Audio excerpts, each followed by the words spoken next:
Hello student, welcome back to Ramesh channel teaching. तो बच्चों, अब हम लोग प्रैक्टिस सेट सॉल्व करने वाले हैं, मॉडल पेपर सॉल्व करने वाले हैं। ठीक है, और ये क्लास 10th का साइंस सब्जेक्ट साइंस है। ठीक है, model paper set 1 2024 board exam के लिए बहुत ही इंपॉर्टेंट है।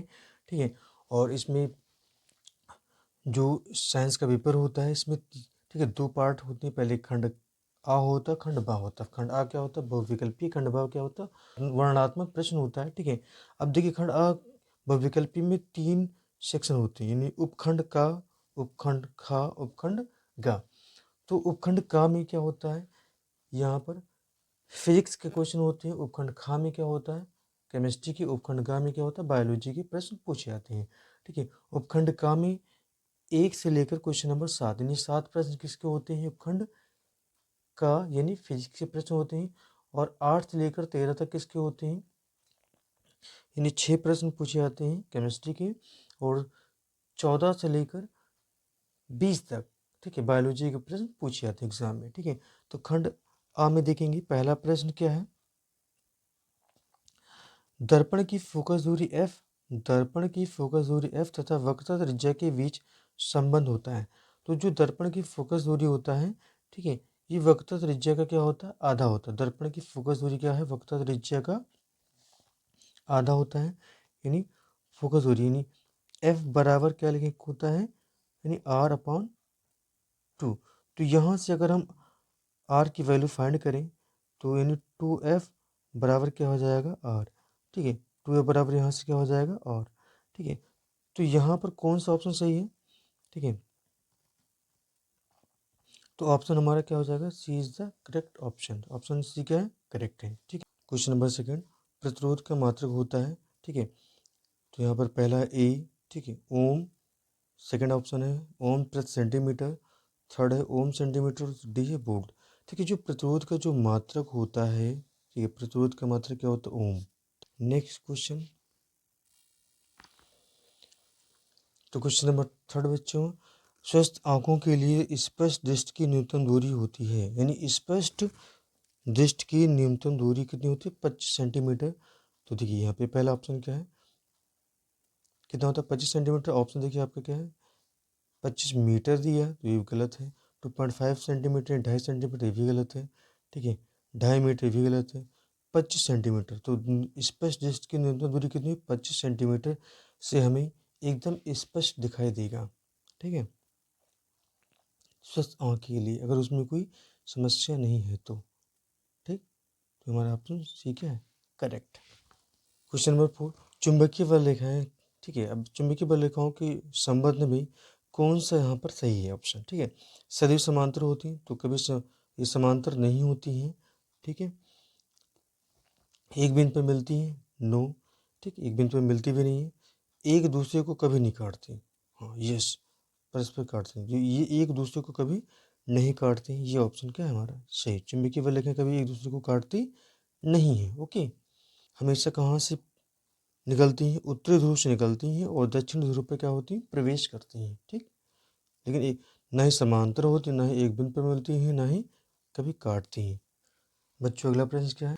किस दर्पण के सामने किसी वस्तु को रखने पर उसका प्रतिबिंब वास्तविक, उल्टा व आकार में छोटा, ठीक है, यानी वास्तविक हो, उल्टा हो, आकार में क्या हो? छोटा, कुछ छोटा बनेगा। तो किस दर्पण? देखिए उत्तल दर्पण में मैक्सिमम यहाँ पर आभासी इमेज बनता है, बड़ा बनता है। ठीक है, अवतल में देखिए, अवतल इसके बाद बचा बी ऑप्शन क्या हमारा? अवतल। सी क्या? समतल। तो समतल में उसी के बराबर बनेगा, अवतल में क्या बनेगा? कुछ छोटा बनेगा। ठीक है, वास्तविक व उल्टा बनेगा। ठीक है, अवतल दर्पण। ठीक, तो बच्चों अगला क्वेश्चन क्या है? आर तथा टू आर उनके प्रतिरोधों को श्रेणी क्रम में, किस क्रम में? श्रेणी क्रम में जोड़ने पर कुल प्रतिरोध R1 तथा समांतर क्रम में जोड़ने पर कुल प्रतिरोध R2 है। तो ठीक है, यहाँ पर ऑप्शन दिया है। ठीक है, कौन सा ऑप्शन इसमें सही है? ठीक है, तो सबसे पहले हम R1 और R2 का मान निकालेंगे, इसके बाद में हम इसको कंप्लीट करेंगे क्वेश्चन। ठीक, सबसे पहले हम श्रेणी क्रम में, अगर श्रेणी क्रम में है, ठीक है, तो कुल प्रतिरोध कितना हो जाएगा? R, यानी श्रेणी क्रम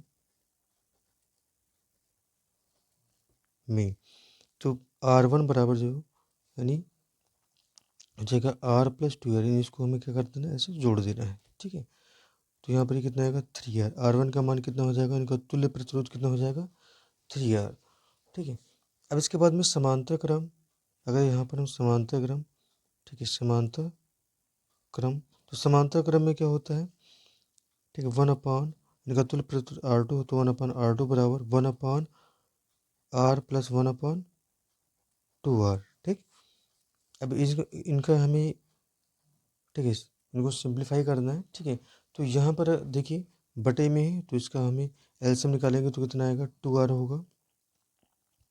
ठीक है, तो यहाँ पर 2 से मैं क्या करता हूँ मल्टीप्लाई ऊपर और नीचे, तो नीचे हो गया 2R, ऊपर हो जाएगा 2 + 1, यानी हो जाएगा 3, और ठीक है 3 कितना हो जाएगा 2R। ठीक है, और यहाँ पर 1/R2। ठीक, तो अगर R2 का मान निकाले तुल्य प्रतिरोध समांतर क्रम में, तो हो जाएगा 2R कितना हो जाएगा 3 हो जाएगा। ठीक है, अब हमें क्या निकालना है, हमने R1 और R2 का मान यहाँ पर निकाल लिया है। ठीक है, और ये R2 का मान,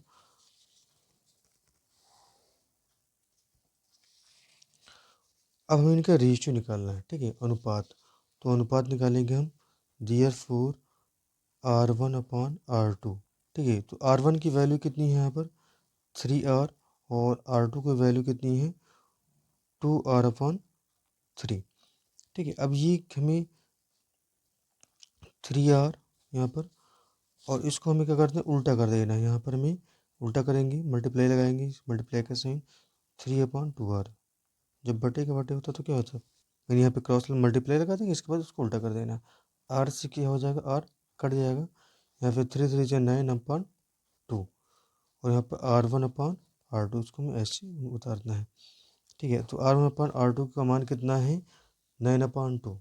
ठीक है, तो यहाँ पर 9/2 कौन सा ऑप्शन सही है, पहला 2/9, सेकेंड ऑप्शन हमारा क्या है करेक्ट है। ठीक है, तो सेकेंड ऑप्शन को हमें क्या कर देना है, टिक कर देना है।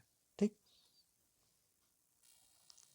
तो बच्चों अगला प्रश्न क्या है, बिजली के बल्ब में तंतु होता है, तो बिजली के बल्ब में जो तंतु लगा होता है, ठीक है, उसको किस चीज़ का बना होता है, तांबे का, पीतल का, टंगस्टन का, लोहे का। ठीक है, तो किस चीज़ का बना होता है, टंगस्टन का बना होता है, क्योंकि इसका गलनांक बहुत ही ज़्यादा होता है। ठीक है, तो हमारा ये सी इज़ द करेक्ट आंसर। तो बच्चों अब हमारा उपखंड खा शुरू होता है। ठीक है, उपखंड का में कितने प्रश्न थे, 1 से लेकर 7 तक वो फिजिक्स के थे। अब यहाँ पर उपखंड खा में कितने होंगे, 8 से लेकर, ठीक है, 13 तक, 8 से लेकर कितना 13 तक होंगे किसकी, केमिस्ट्री के प्रश्न। ठीक है, तो सबसे पहले क्वेश्चन नंबर 8 यहाँ पर है केमिस्ट्री का, शुद्ध जल का पीएच मान होता है, शुद्ध जल का पीएच मान होता है, तो ये कितना, पहला ऑप्शन है 1, बी है 7, सी है 0, और डी है 14। तो शुद्ध जल का पीएच मान कितना होता है 7, कितना होता है बच्चों 7। ठीक, ना ये अम्ल है और ना ही क्षार, अगर अम्ल होता है तो 7 से कम होता है, क्षार की कंडीशन में 7 से ज़्यादा होता है। ठीक, तो बच्चों अगला प्रश्न है, प्रोपेन का रासायनिक सूत्र है। ठीक है, प्रोपेन का यहाँ पे, ठीक है, CH4 BC3H8 C4H10 और C2H6। ठीक है, तो यहाँ पर अब देखिए ये जो कि प्रोपेन एल्केन का है। ठीक है, तो एल्केन का जो सामान्य सूत्र होता है CnH2n+2, यानी एल्केन का सामान्य सूत्र क्या होता है CnH2n+2। ठीक है, n बराबर अगर 1 है तो मेथ मूल शब्द, अगर 2 है तो एथ, 3 है तो प्रोप होता है, 4 है तो ब्यूट, 5 है तो पेंट बोलते हैं, अगर कार्बन की संख्या कितनी 6 तो हेक्स बोलते हैं, कार्बन की संख्या कितनी 7 तो हेप्ट, अगर C8 है तो ऑक्ट बोलेंगे। ठीक है, तो यहाँ पर प्रोप की बात हो रही है, तो n बराबर कितना रखेंगे, n बराबर हम 3 रखेंगे, तो अगर 3 रखेंगे तो कितना आएगा C3 हो जाएगा H 2 इंटू कितना 3 और प्लस 2, तो यहाँ पर हो जाएगा C3H कितना हो जाएगा 2 3 6 6 2 8, यानी C3H8। तो इसमें देखिए ये हमारा कौन सा ऑप्शन है, ऑप्शन ये है बी C3H8। अगला क्वेश्चन है FeO3 + Al gives out Al2O3 plus 2Fe। तो ऊपर दी गई अभिक्रिया किस प्रकार की है? तो संयोजन है, द्विविस्थापन, वियोजन या विस्थापन है। ठीक है, तो यहाँ पर चूंकि जो एल्यूमिनियम है, ठीक है, ये Fe से क्या है, अधिक क्रियाशील, इसलिए इसको क्या कर रहा है, ठीक है, इसको विस्थापित कर रहा है। और यहाँ पर ये चूंकि एक ही विस्थापन हो रहा, केवल Fe को इसने क्या कर दिया, विस्थापित कर दिया। ठीक है, तो यहाँ पर ये विस्थापन अपक्रिया है। ठीक है, क्या है ये, विस्थापन। क्यों? क्योंकि एल्यूमिनियम इसको क्या कर रहा है, विस्थापित कर रहा है। तो यहाँ पर डी ऑप्शन हमारा क्या हो जाएगा, करेक्ट हो जाएगा। नंबर 11, H2SO4 में अम्लीय हाइड्रोजन परमाणुओं की संख्या है। ठीक है, तो अम्लीय हाइड्रोजन परमाणुओं की संख्या है। ठीक है, तो यहाँ पर जो H2SO4 है, ठीक है, ये क्या होता है, अपनी आयनों में टूटेगा। अगर इसको जलीय विलय में बोलेंगे तो H प्लस और प्लस SO4 डबल माइनस। ठीक, तो यहाँ पर हाइड्रोजन कितने, दो, तो यहाँ पर हमें 2 से क्या करना है, मल्टीप्लाई करना है। ठीक है, तो यहाँ पर अम्लीय हाइड्रोजन परमाणु की संख्या कितनी है, 2 है। कितनी है, 2 है। तो ये हमारा ऑप्शन ए करेक्ट हो जाएगा। ठीक, क्वेश्चन नंबर 12, निम्नलिखित में से कौन सी धातु अम्ल से हाइड्रोजन को विस्थापित नहीं करती? इसका मतलब, ठीक है, हाइड्रोजन को वही धातु विस्थापित नहीं कर सकती जो हाइड्रोजन से क्या है, कम क्रियाशील है। ठीक है, तो यहाँ पर ऑप्शन पहला है Mg यानी मैग्नीशियम, दूसरा Fe आयरन, तीसरा सी कॉपर और डी क्या है, जिंक। ठीक है, तो सबसे पहले यहाँ पर हम देखेंगे विद्युत रासायनिक श्रेणी या सक्रियता श्रेणी। ठीक है, ठीक है, सक्रियता श्रेणी।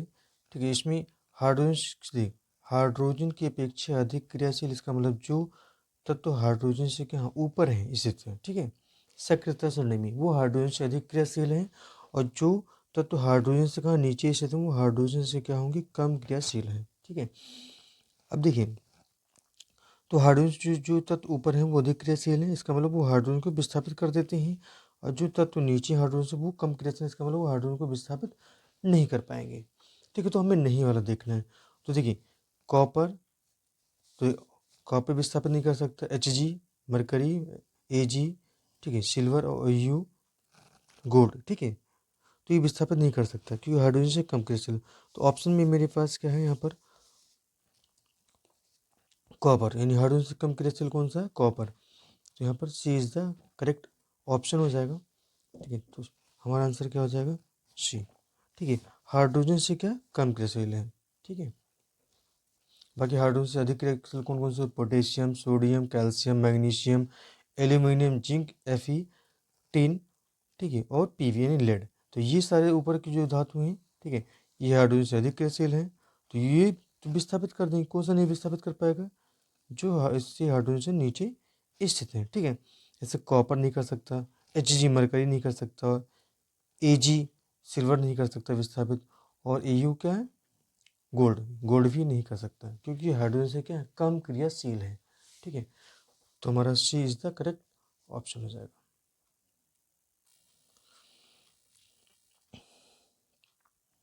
तो क्वेश्चन नंबर 13 क्या है, जर्मन सिल्वर में कौन सी धातु नहीं है? ठीक है, नहीं होती, यानी जर्मन सिल्वर में कौन सी धातु नहीं होती? तो पहला ऑप्शन कॉपर, जिंक, Ag यानी सिल्वर और निकेल। ठीक है, तो यहाँ पर देखिए, तो जर्मन सिल्वर का जो संगठन होता है, क्या क्या जर्मन सिल्वर में होता है।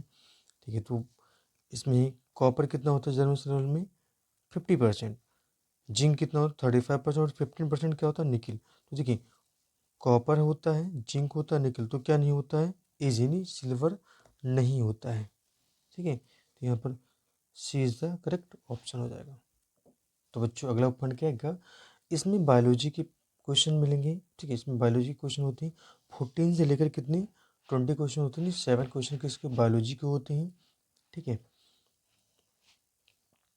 तो सबसे पहले क्वेश्चन नंबर 14 देखेंगे। इसमें पहला क्वेश्चन है 14, स्वपोषी पोषण के लिए आवश्यक है। स्वपोषी पोषण मतलब जो अपना भोजन स्वयं बनाते हैं। ठीक है, जैसे हरे पौधे, ठीक है, फिर हरे पेड़ पौधे हो गए।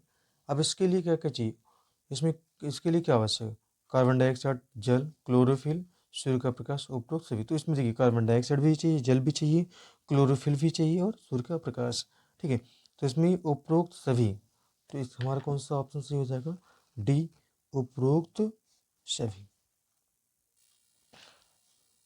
क्वेश्चन नंबर 15 देखिए, मनुष्य के हृदय में कोष्ठों यानी वैष्णों की संख्या कितनी होती है? कितनी चैम्बर होते हैं मनुष्य के हृदय में, हार्ट में?